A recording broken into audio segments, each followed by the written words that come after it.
आज हम पढ़ेंगे अध्याय 13 चतुर्भुज। चतुर्भुज, ठीक है।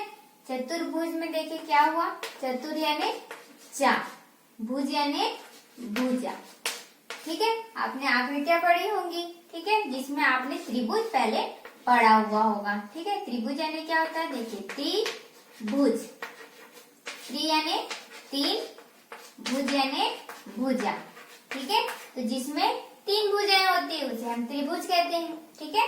तीन भुजाओं से घिरी एक बंद आकृति त्रिभुज कहलाती है। आपने त्रिभुज के परिभाषा में पढ़ा होगा, है ना।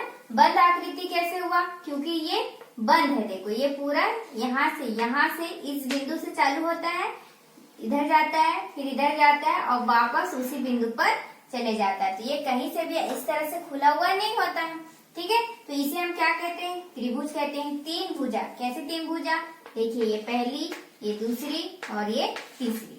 तो तीन भुजाओं से घिरी एक बंद आकृति त्रिभुज कहलाती है। उसी तरह यहाँ पर देखिए क्या हो रहा है, चार भुजा, यानी कितनी भुजा होनी चाहिए, चार भुजा होनी चाहिए, ठीक है। तो यहाँ पर हम कितने बिंदु लेंगे, चार बिंदु लेंगे। कैसे लेंगे, जैसे त्रिभुज था तो वहां पर तीन बिंदु आ रहा था, वैसे हम यहाँ पर चार बिंदु लेंगे। तो ठीक है, इस डॉट को हम क्या कहते हैं, क्या कहते हैं, शीर्ष कहते हैं, ठीक है। इस डॉट को हम क्या कहते हैं, शीर्ष कहते हैं। ये जो पॉइंट है वो हमारा शीर्ष है।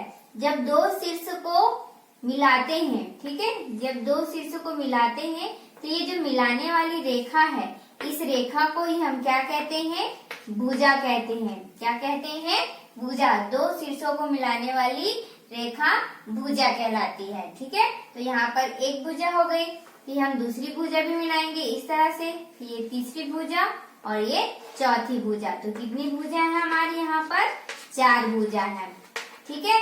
इस तरह से चार भुजा आपको दिखा। तो देखिए ये आकृति भी आपको क्या दिख रही है, बंद है, खुली है क्या, कहीं से भी नहीं खुली है, ठीक है। तो चतुर्भुज का डेफिनेशन आपका क्या हो जाएगा, चार भुजाओं से घिरी एक बंद आकृति चतुर्भुज कहलाती है। क्या हुआ, चार भुजाओं से घिरी एक बंद आकृति चतुर्भुज कहलाती है।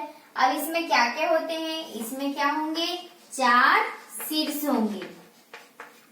क्या होंगे, चार शीर्ष। जैसे त्रिभुज है हमारा, है ना, त्रिभुज में कितने शीर्ष होते हैं, यहाँ एक, यहाँ दो, यहाँ तीन। तो त्रिभुज में तीन शीर्ष होते हैं, चतुर्भुज में चार शीर्ष होंगे, ठीक है।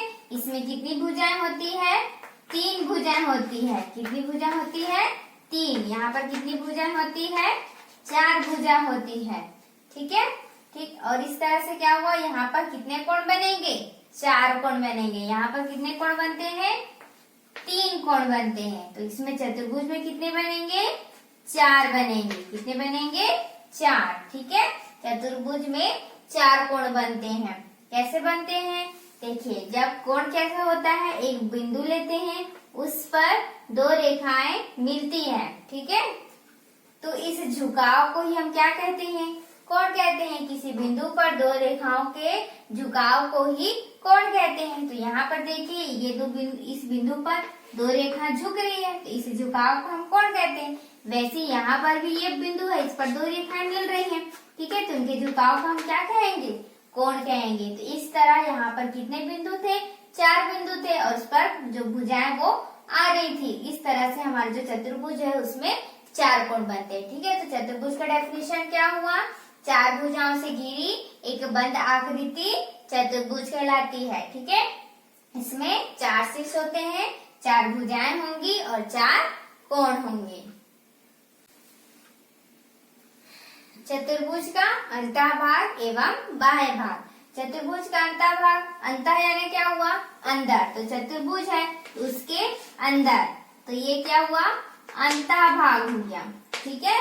और चतुर्भुज के बाहर, तो वो बाह्य भाग हो गया। जैसे आपका एक बॉक्स ले लीजिए, ठीक है, उस बॉक्स के अंदर का हिस्सा वो क्या हो जाएगा, अंतःभाग हो गया, और जो बाहर है वो बाह्य भाग हो गया, ठीक है। तो इस तरह से जैसे इसमें नाम दे देंगे ए बी सी डी। तो ए बी सी डी एक क्या है, चतुर्भुज है। ए बी सी डी एक चतुर्भुज है, जिसमें क्या क्या भुजा है, ए बी भुजा है, बी सी भुजा है, सी डी भुजा है और ए डी भुजा है। कौन कौन सी हुई, A B, B C D और डी ए या ए डी। ठीक है, ये हमारी क्या हो गई, 4 भुजाएं होंगी। 4 से कौन कौन से हुए, ए बी सी डी, और 4 कौन कौन कौन से हुए, कोण ए, कोण बी, कोण सी और कोण डी। ठीक है, तो चतुर्भुज के अंदर का हिस्सा अंतःभाग हो गया, चतुर्भुज के बाहर का हिस्सा बाह्य भाग कहलाएगा।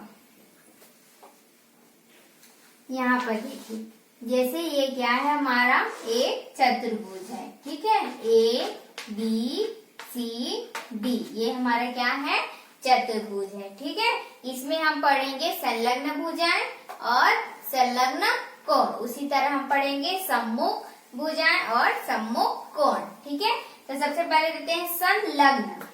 क्या है, संलग्न, यानी कि ये क्या हो गया, लग्न से समझ में आ रहा है, ये लगा हुआ है, जुड़ा हुआ है। ठीक है, और क्या पढ़े, सम्मुख, मुख यानी क्या होता है, चेहरा, तो सम यानी सामने, तो इससे क्या समझ में आया, जो हमारे सामने होगा।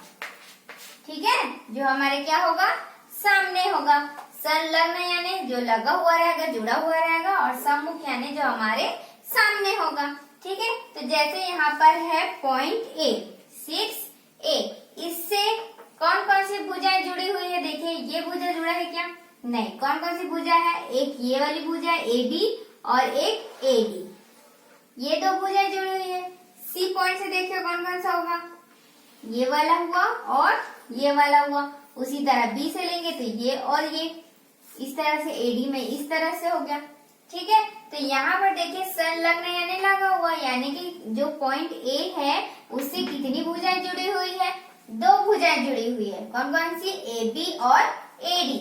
ठीक है, बी बिंदु से कौन कौन सी होंगी, ए बी और बी सी।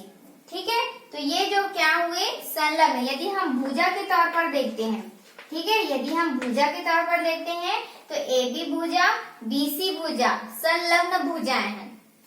ए बी भुजा, ए डी भुजा संलग्न भुजाएं हैं। ठीक है, ये हो सकता है, ये हो सकता है, ये दोनों हो सकते हैं, या फिर ये दोनों हो सकते हैं, जो एक ही पॉइंट से जुड़ी हुई है। ठीक है, वो क्या होंगी, हमारी संलग्न भुजाएं होंगी। ठीक है, और यदि हम इसी में कोण देखें तो इससे संबंधित जो कोण होंगे ये, ठीक है, इससे संबंधित जो कोण होंगे वही हमारे क्या होंगे, संलग्न कोण हो जाएंगे। ठीक है, अब देखते हैं सम्मुख कोण। सम्मुख यानी क्या हुआ, सामने। सम्मुख यानी क्या हुआ, सामने, तो जो हमारे सामने है। तो जैसे हम देख रहे हैं भुजा के तौर पर, ठीक है, क्या देख रहे हैं हम, पहले भुजा के तौर पर। तो भुजा हमारी देखिए यहाँ पर क्या दिया हुआ है, ए बी भुजा है। ठीक है, ये हमारा क्या है, ए बी भुजा। तो ए बी भुजा के सामने कौन सी भुजा है, यदि मैं इस तरफ मुंह करके खड़ी हूँ तो मेरे सामने इस तरफ होगा, आपके तरफ खड़ी होंगी तो आप मेरे सामने खड़े होंगे, है ना, तो हमारे क्या हुआ, सामने। वैसे ये क्या है, ठीक है, ये मान लीजिए नीचे है, तो इसके सामने क्या होगा, नीचे है तो उसके सामने कौन होगा, ऊपर होगा। ठीक है, और यदि दाएं साइड है तो उसके सामने कौन होगा, बायां साइड होगा। ठीक है, तो ये जो होंगे वो क्या होंगे, सम्मुख हो गए, आमने सामने हो गए, है ना, ये क्या होंगे, आमने सामने हो गए। ठीक है, तो ये जो है वो क्या होंगे, सम्मुख भुजाएं होंगी। ठीक है, ए बी के सम्मुख भुजाएं कौन सी होगी, सी डी होगी। बी सी की सम्मुख भुजाएं कौन होगी, ए डी होगी। ठीक है, इस तरह से क्या हो गया, सम्मुख भुजाएं हो गई। अब देखते हैं कोण के आधार पर, तो सम्मुख कोण क्या होता है, सम्मुख कोण क्या हो गया, तो सामने का कोण होना चाहिए। जैसे ए है तो ए के सामने का कोण कौन होगा, जो उसके सीधे में जाएगा। यहाँ पर कोई इंसान खड़ा है तो वो इस तरफ देखेगा, इधर और इधर नहीं देखेगा। ठीक है, तो ए के सामने का कोण क्या हो जाएगा, सी कोण हो जाएगा, और बी के सामने का कोण ये हो जाएगा। यदि आप ऐसा ले रहे हैं तो ये क्या हो जाएंगे, संलग्न कोण हो जाएंगे, आसन कोण में आ जाएगा। ठीक है, तो ये हमारा नहीं होगा, हमारे सामने का कोण यदि हम ले रहे हैं तो ये इस तरह से होगा।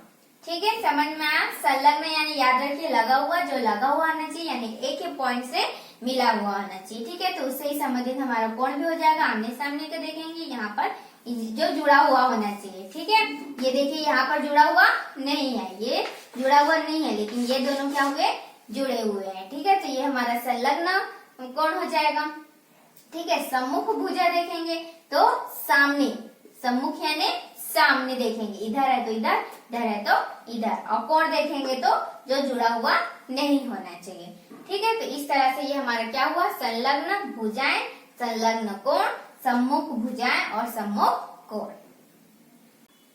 आगे देखते हैं, ये हमारा चतुर्भुज है। ठीक है, इस चतुर्भुज में मैंने आपको क्या बताया कि 4 भुजाएं होंगी और 4 कोण होंगे। ठीक है, तो ये जो चारों कोण है उसका मान होता है, यदि A, B, C, D, ठीक है, इस तरह से लेते हैं तो चतुर्भुज के चारों कोणों का मान 360 अंश होता है। कितना होता है, 360 अंश। अब 360 अंश कैसे हुआ, इस चतुर्भुज में यदि मैं इस पॉइंट को इस पॉइंट से मिलाती हूँ तो देखिए ये क्या हुआ, चतुर्भुज जो है वो 2 त्रिभुजों में बट गया है। कितने त्रिभुज में बट गया है, 2 त्रिभुज।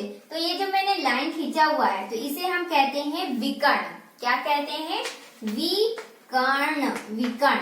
ठीक है, तो चतुर्भुज में एक विकर्ण नहीं होता, चतुर्भुज में 2 विकर्ण होंगे। कैसे 2 विकर्ण होंगे, यदि मैंने AC को मिलाया है तो BD को भी इस तरह से मिला सकती हूँ, है ना। तो इस तरह से चतुर्भुज में कितने विकर्ण होते हैं, 2 विकर्ण होते हैं। और जो चतुर्भुज है उसको जो विकर्ण है वो 2 त्रिभुजों में बांट देता है। ठीक है, चतुर्भुज का जो विकर्ण है वो चतुर्भुज को 2 त्रिभुजों में बांट देता है। तो आपको पता है त्रिभुज का जो कोण होता है, ठीक है, वो कितना होता है, 180 अंश होता है। त्रिभुज के तीनों कोणों का मान 180 अंश होता है। तो देखिए 2 है, यहाँ पर भी 180 है और यहाँ पर भी 180 है। इस तरह से आप देख सकते हो कि 80 और 80 को जोड़ेंगे तो कितना आएगा, 360 अंश। इसलिए कहा जाता है कि चतुर्भुज में जो चारों कोण होते हैं उनका मान क्या होता है, 360 अंश होता है। ठीक है, तो इससे ही संबंधित हमारा प्रश्नावली का क्वेश्चन है। तो चलिए पढ़ते हैं प्रश्नावली 13.1। प्रश्नावली 13.1 में फर्स्ट नंबर का क्वेश्चन दिया, आपको रिक्त स्थानों की पूर्ति करना है। तो जैसे कि मैंने आपको पहले ही समझा दिया, उससे ही संबंधित आपका खाली स्थान दिया हुआ है, तो वो आप लोग कर सकते हैं। ठीक है, क्वेश्चन नंबर 2 में देखिए इस तरह से क्वेश्चन दिया है, आपका 4 क्वेश्चन दिया है, मैंने आपको फर्स्ट नंबर का लिया हुआ है। इसमें आपको बताना है कि यह चतुर्भुज के कंडीशन को अप्लाई करता है या नहीं करता है। ठीक है, तो यहाँ पर देखिए ये हमारा चतुर्भुज के 4 कोण है, ABCD आप ले सकते हैं। ठीक है, चतुर्भुज ये क्या हुए, 4 कोण हो गए। तो यहाँ पर लेंगे जैसे कोण A बराबर 60 अंश है, कोण B बराबर 70 अंश है, कोण C बराबर 80 अंश है और कोण D बराबर 145 अंश है। ये आपका है। ठीक है, तो ये चतुर्भुज है या नहीं ये आपको बताना है। ठीक है, तो यहाँ पर देखिए जैसे कि मैंने अभी आपको बताया कि चतुर्भुज के चारों कोणों का मान कितना होता है, 360 अंश। यदि हम इन चारों को जोड़ते हैं तो 360 यदि आ गया तो वो क्या है, चतुर्भुज है, अदरवाइज यह नहीं है। ठीक है, तो यहाँ पर हम क्या करेंगे, चतुर्भुज के चारों कोणों का योग कर देंगे, 360 अंश। ठीक है, तो हमारा 360 अंश आना चाहिए। तो हम यहाँ पर जोड़ेंगे 60 अंश, 70 अंश, 80 अंश और 145 अंश, इस तरह से लिखेंगे और सबको जोड़ेंगे। 360 के हमारा क्या आना चाहिए, बराबर में आना चाहिए। ठीक है, जोड़ते हैं। सबसे पहले तो ये देखिए 0 0 0 और 5, तो यहाँ पर आ गया 5। तो यहाँ पर देखिए 6 और 7 कितने हो गए, 13, और यहाँ पर हो गए 13 और 8 कितने हो गए, 21। ठीक है, 21 और 4 कितने हो गए, 25। इस तरह से हो गया, हासिल आ गया हमारा 2, तो 2 हो गया और यहाँ पर 1 है तो 2 और 1 मिलके 3। तो यहाँ पर देखिए कितने हो गए, 355 अंश, लेकिन आना क्या चाहिए था, 360 अंश। तो ये हमारा क्या है, 360 अंश के बराबर नहीं हुआ, नॉट इक्वल टू हो गया। ठीक है, तो ये हमारा क्या है, चतुर्भुज के कंडीशन को नहीं मान रहा है। ठीक है, तो ये हमारा क्या हुआ, चतुर्भुज नहीं हुआ। लेकिन आगे हो सकता है आपको 4 जो क्वेश्चन दिया है उसमें कोई एक जो होगा वो चतुर्भुज के कंडीशन को अप्लाई करता होगा। ठीक है, यानी कि 360 अंश आता होगा। ठीक है, तो जिसमें आएगा आपको लिखना है कि वह चतुर्भुज है। ठीक है, तो इस तरह से आपका जिसमें नॉट इक्वल टू आएगा आप लिखिएगा कि वहां पर कि यह चतुर्भुज ये जो कोण दिया है, ठीक है, यह चतुर्भुज के नियम का पालन नहीं कर रहा है, तो यह चतुर्भुज संभव नहीं है। ठीक है, और दूसरे यदि इक्वल आ जा रहा है तब आप लिखोगे कि चतुर्भुज संभव है। ठीक है, क्वेश्चन नंबर 3 बोल रहा है कि एक चतुर्भुज में जो दो कोण है वो एक दूसरे के समपूरक है। ठीक है, एक दूसरे के समपूरक है। समपूरक यानी होता है कि यदि आप दो कोणों को जोड़ते हैं तो उन दोनों कोणों का मान क्या होना चाहिए, 180 अंश होना चाहिए। ठीक है, तो यहाँ पर आप लोगे, ठीक है, कि दो कोण क्या होंगे, समपूरक बोल दिया है, यानी कि दोनों कोणों का योग क्या हो गया, 180 अंश हो गया। आगे हमारा बोल रहा है कि यदि शेष कोणों में से एक कोण का मान हमारा 65 अंश है तो हमें चौथे कोण का मान ज्ञात करना है। ठीक है, तो हमें क्या करना है, चौथे कोण का मान ज्ञात करना है। क्वेश्चन आपको बोल रहा है कि चतुर्भुज के दो कोण एक दूसरे के समपूरक है, शेष कोण में से एक कोण जो दिया है हमारा 65 अंश, तो हमें चौथे कोण का मान ज्ञात करना है। ठीक है, तो हमारा ये चतुर्भुज हो गया इस तरह से। तो आप लिखोगे हल में आपको दिया है चतुर्भुज के चारों कोणों में से समपूरक है बोल रहा है, तो आप दो कोण लेंगे ए प्लस बी। ठीक है, कोण ए प्लस कोण बी हमारा क्या है, समपूरक बोल दिया है, इसलिए हम लेंगे 180 अंश। ठीक है, पूरा कोण बोलता तो 90 अंश लेते। ठीक है, उसमें से क्या बोल रहा है कि शेष दो कोण हुए। अब चतुर्भुज में कितने कोण होते हैं, 4 कोण होते हैं। 4 कोण में मैंने 2 कोण तो ले लिया, तो शेष कोण, ठीक है, शेष कोण कौन कौन से बचे, सी और डी बचे। तो सी और डी में एक कोण का मान आपको क्या दे दिया है, 65 अंश। आपको कोण डी का मान ज्ञात करना है। ठीक है, तो हम लिखेंगे, हम जानते हैं कि चतुर्भुज के चारों कोणों का मान 360 अंश होता है, यहाँ पर आप लिखेंगे। ठीक है, उसके बाद नीचे में लिखेंगे angle A plus angle B plus angle C plus angle D equal to 360 degree. इस तरह से लिखेंगे और सब जगह वैल्यू रखेंगे। तो ध्यान रखेंगे a प्लस बी पूरे का मान 180 अंश है। तो ठीक है, तो यहाँ तक पूरा क्या हो जाएगा, 180 अंश हो गया। c का मान हमारा 65 अंश दिया है, कोण d का मान हमको निकालना है और यहाँ पर 360 अंश है।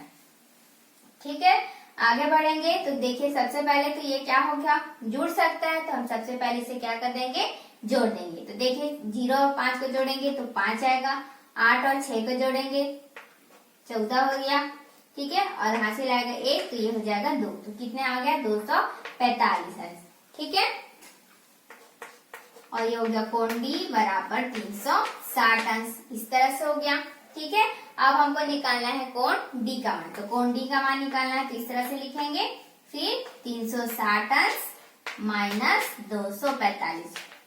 ठीक है, मैंने क्या किया, यहाँ पर पक्षांतर कर दिया। आप यहाँ पर लिख भी सकते हैं पक्षांतर करने पर। ठीक है, यहाँ पर जो 245 है वो किस में दिया हुआ है, प्लस में दिया हुआ है, इसलिए मैंने माइनस में कर दिया। ठीक है, एंगल डी इक्वल टू क्या हो जाएगा, अब यहाँ पर हम घटा देंगे, तो 10 में यहाँ पर कुछ नहीं है यानी कि 0 है, तो हमारा हासिल हो जाएगा 1, तो 10 लेंगे, 10 में से 5 घटेगा 5 आ जाएगा, ये हो गया हमारा 5 में से 4 घटेगा 1, और यहाँ पर हमने 6 से हासिल लिया हुआ था, तो 3 हमारा 3 ही है। ठीक है, तो 3 में से 2 घटेगा तो 1, तो इस तरह से हमारा कितना अंश आ गया, 115 अंश आ गया। ठीक है, इसे घटा लेते हैं, मैंने यहाँ पर हासिल लिया था 6 से, तो यहाँ पर चले जाएगा 10 में से 5 घटेगा 5, ये हो गया था हमारा 5, तो 5 में से 4 घटेगा 1, और 3 ही है, तो 3 में से 2 घटेगा 1। तो इस तरह से आप देख सकते हैं कि कोण D का मान हमारा कितना आया हुआ है,